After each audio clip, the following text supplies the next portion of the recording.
My name is Charlie McGrath. I'm the founder of WideAwakeNews.com and a host on the Rinse Radio Network. When does soft tyranny turn into hard tyranny?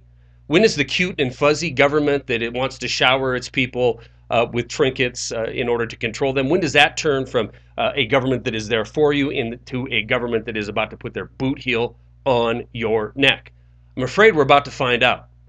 You know, it was just a few days ago that the president was out talking about the austerity that was coming if a March 1st deadline couldn't be met. We would enter the sequester. If that happened, we would have emergency responders having their ability to do their job degraded. We'd have border agents having their hours reduced. We'd have FBI agents being furloughed without pay. We'd have thousands of teachers that were going to get laid off.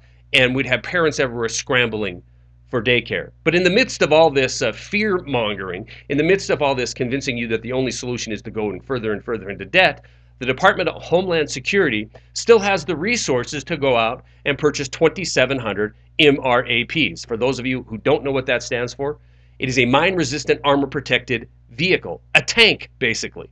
The same vehicles we use to fight the war in Afghanistan and Iraq, spreading freedom, allegedly, we're going to bring to the streets of the United States. You see, the Department of Homeland Security isn't fighting in Afghanistan or Libya or Iraq.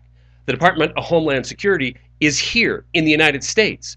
So the billions of rounds of 40 caliber shredder ammunition that they've recently bought over the last year or so, in tandem with 2,700 fully armored, able to resist 50 caliber ammunition vehicles that they're buying, are meant for one thing: use in the borders of the United States.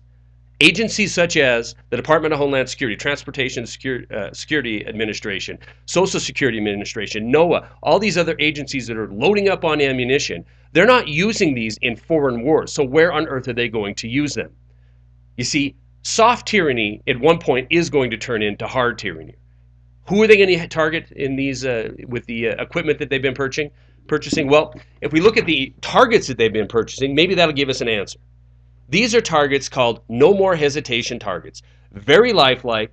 And what do they look like? You have a pregnant woman holding a pistol. You have a little boy holding a pistol. You have a mom and her child standing in a park.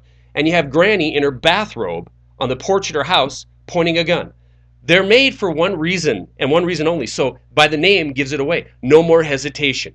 So law enforcement agents and DHS agents can get the real life feeling of a citizen pointing a gun at them. Couple this with the other things we talked about.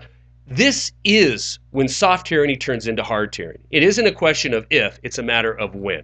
Stories are attached. That's all I got.